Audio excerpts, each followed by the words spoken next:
Hindi umano natatakot ang susunod na hepe ng pambansang pulisya na si Police Chief Superintendent Ronald De La Rosa sa mga banta ng mga drug lords sa kanya. Ayon kay De La Rosa, paiigtingin pa ng kanyang liderato ang kampanya laban sa mga drug syndicate upang mahinto na ang kalakalan ng iligal na droga sa bansa. May report si Waywaya Macalma. Walang kinakatakutan ang susunod na hepe ng pambansang pulisya sa mga banta sa kanya ng mga drug lords. Katunayan, hinahamon pa ni Police Chief Superintendent Ronald De La Rosa ang mga ito. Anya, natanggap na rin niya ang intelligence report ukol sa kanilang pinagpulungan sa New Bilibid Prison.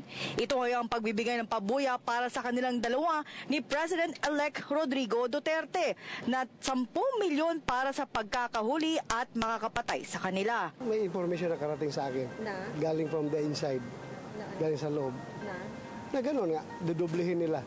Yung 5 million na offer ni Mayor, gawin nilang 10, para lang ang magiging target si Mayor at ako.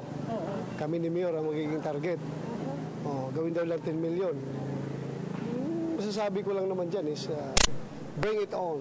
Dahil sa kanilang pinaigting na kampanya laban sa illegal na droga, ay sisiguruhin ni De La Rosa na hindi na makakapagnegosyo ang mga drug lords. Hindi na rin niya hahayaan na mabayaran pa ng mga sindikato ang mga pulis, piskal, judge at mga prison official nang sa gayon ay matigil na ang cycle na ito. Basta this time, I must see to it na hindi nila makayang bayaran ng pulis.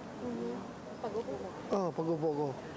We will make it very, very expensive for them to pay the police.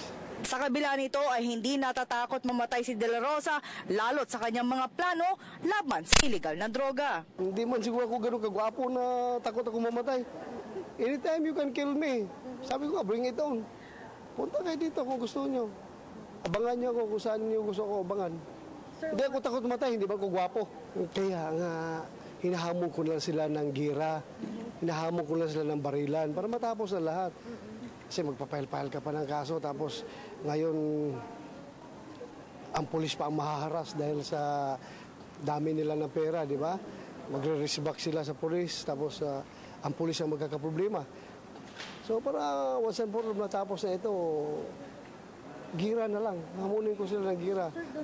Kita tayo kung saan nyo gusto, mag-gira tayo. Gayunman, tumanggi na ang pangalanan ni De La Rosa ang 3 general at may kopya pa siya ng iba pang opisyal na sangkot sa illegal na droga. Para sa Telebisyon ng Bayan, ako si Waywaya Macalma.